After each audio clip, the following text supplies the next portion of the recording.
Resumen capítulo 46 del libro Los Ungidos. Fracasa la terrible oposición. Cerca de los israelitas moraban los samaritanos, raza mixta que provenía de los casamientos entre los colonos paganos oriundos de las provincias de Siria y el remanente de las 10 tribus que había quedado en Samaria y Galilea. En su corazón y en la práctica eran idólatras. Estos samaritanos se dieron a conocer como enemigos del pueblo de Judá y Benjamín. Oyendo que los venidos de la cautividad edificaban el templo de Jehová, Dios de Israel, expresaron el deseo de participar con ellos en la construcción. Pero los caudillos israelitas declararon: «Nosotros solos nos encargaremos de reedificar el templo del Señor Israel, tal como lo decretó Ciro, el rey de Persia». Era tan solo un remanente que había decidido regresar de Babilonia y ahora, al emprender una obra que aparentemente superaba sus fuerzas, y sus vecinos más cercanos venían a ofrecerles ayuda. Sin embargo, si los dirigentes judíos hubieran aceptado este ofrecimiento de ayuda, habrían abierto la puerta a la idolatría. Supieron discernir la falta de sinceridad de los samaritanos. Acerca de la relación que Israel debía sostener con los pueblos circundantes, el Señor había declarado por medio de Moisés que no debería hacer ningún pacto con ellas, porque son un pueblo consagrado a Dios.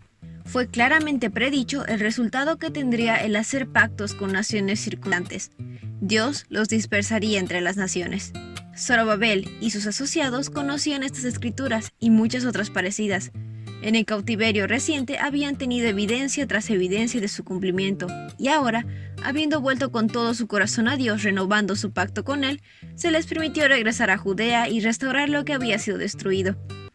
¿Cómo harían un pacto con los idólatras?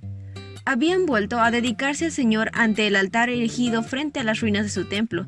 Ahora se negaron a formar alianza con los que, si bien conocían los requerimientos de la ley de Dios, no querían admitir su vigencia.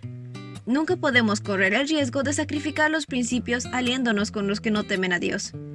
Estas eran las condiciones durante la primera parte del reino de Darío. Los israelitas estaban en una situación lastimera. Murmuraban y dudaban, y daban preferencia a sus intereses personales, mientras miraban con apatía el templo de Dios en ruinas. Pensaban: todavía no es el momento apropiado para reconstruir la casa del Señor. Pero los profetas Ageo y Zacarías fueron llamados para hacer frente a la crisis. Revelaron al pueblo la causa de sus dificultades. Habían colocado sus intereses ante los intereses de Dios. Si los israelitas hubieran honrado a Dios haciendo de la edificación de su casa su primer trabajo, lo habrían invitado a estar presente y bendecirlos. Ageo dirigió la escrutadora pregunta: ¿acaso es el momento apropiado para que ustedes residan en casas lujosas, mientras que esta casa esté en ruinas? Los invitó a reflexionar en su proceder. Vayan ustedes a los montes y traigan madera y reconstruyan mi casa, y yo veré su reconstrucción con gusto y manifestaré mi gloria. El mensaje dado por Ageo fue escuchado por los líderes y el pueblo de Israel. No se atrevían a despreciar las instrucciones que se les enviara repetidamente, que su prosperidad temporal y espiritual dependía de la obediencia fiel a los mandamientos de Dios. Zorobabel y Josué y todo el resto del pueblo obedecieron al Señor su Dios, acataron las palabras del profeta Ageo. En menos de un mes después de reanudar el trabajo del templo, los constructores recibieron otro mensaje alentador. «Ánimo, Zorobabel, ánimo, Josué, ánimo el pueblo de esta tierra, manos a la obra que yo estoy con ustedes». Aunque sus campos estaban incultos y sus escasas provisiones se agotaron rápidamente, y a pesar de que estaban rodeados por pueblos hostiles, los israelitas avanzaron por fe, en respuesta al llamamiento de los mensajeros de Dios, y trabajaron diligentemente para reedificar el templo en ruinas.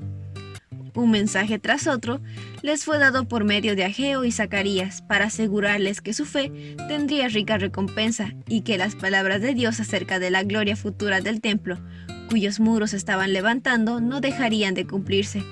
En ese mismo edificio se vería vencido el plazo, al deseado de todas las gentes como Maestro y Salvador de la humanidad. El sentido arrepentimiento y la resolución de avanzar por fe atrajeron la promesa de prosperidad temporal. Fue dado un mensaje preciosísimo a Zorobabel, gobernador de los judíos en el periodo de la reconstrucción del templo, que había sido muy probado durante todos los años que habían transcurrido desde el regreso de Babilonia. Llegaba el día cuando todos los enemigos de su pueblo escogido serían derribados. Ya podía el gobernador de Israel ver el significado de la providencia, que lo había hecho pasar por desalientos y perplejidades. Dios nunca conduce a sus hijos por otro camino que el que elegirían si pudieran ver el fin desde el principio y discernir la gloria del propósito que están cumpliendo. Ageo y Zacarías incitaron al pueblo a hacer todo el esfuerzo posible para reedificar el templo, pero los samaritanos y otros ideaban muchas obstrucciones. En una ocasión, los funcionarios provinciales del reino medo-persa visitaron Jerusalén y preguntaron quién había autorizado la reedificación. Si los judíos no hubiesen confiado en la dirección de Dios, esta averiguación podría haberle resultado desastrosa. La respuesta que recibieron los funcionarios fue tan prudente que decidieron escribir unas cartas a Darío, quien reinaba en Medo-Persia, para recordarle que el decreto original que diera Ciro, al ordenar que la casa de Dios en Jerusalén fuese reedificada y que los gastos que entrañara fueran cubiertos por la tesorería del rey. Darío buscó el decreto y lo encontró. Luego, dio a los que habían hecho las preguntas la orden de permitir que prosiguieran la reconstrucción del templo. No estorben la obra. Además, Darío ordenó también: he decidido que ustedes deben prestarles ayuda, sufragando los gastos de la reconstrucción del templo con los impuestos que la provincia al oeste del río Éufrates paga al Tesoro Real. No tarden en pagar todos los gastos para que no se interrumpan las obras. El rey decretó severos castigos para los que alteraran el decreto. 2 meses después del último mensaje registrado de Ageo, Zacarías tuvo una serie de visiones relativas a la obra de Dios en la tierra. Esos mensajes, dados en forma de parábolas y símbolos, llegaron en tiempo de gran incertidumbre y ansiedad, y fueron de particular significado para los hombres que avanzaron en nombre de Dios. Parecía que el permiso de reedificar estaba por serles retirado, y el futuro se les presentaba sombrío. Zacarías oyó al ángel del Señor preguntar: Señor Todopoderoso, ¿hasta cuándo te negarás a compadecerte de Jerusalén y de las ciudades de Judá con las que has estado enojado estos 70 años? El Señor le respondió con palabras buenas y consoladoras. Luego el ángel me dijo: proclama este mensaje de parte del Señor Todopoderoso. Estoy lleno de ira con las naciones engreídas. Mi enojo no era tan grave, pero ella lo agravó más. Por tanto, dice el Señor, volveré a compadecerme de Jerusalén. Allí se reconstruirá mi templo. Se le indicó luego al profeta que debía predecir otra vez que el Señor consolará a Sión, otra vez escogerá a Jerusalén.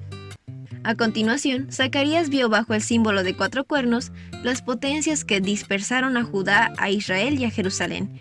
Inmediatamente después vio 4 carpinteros que representaban los instrumentos usados por el Señor para restaurar a su pueblo y a su casa de culto. Dios había ordenado que Jerusalén fuese reedificada, y la visión aseguraba que Él daría consuelo y fortaleza a sus afligidos, y cumpliría en su favor las promesas de su pacto eterno. Lo que estaba realizando para su pueblo se había de conocer en toda la tierra.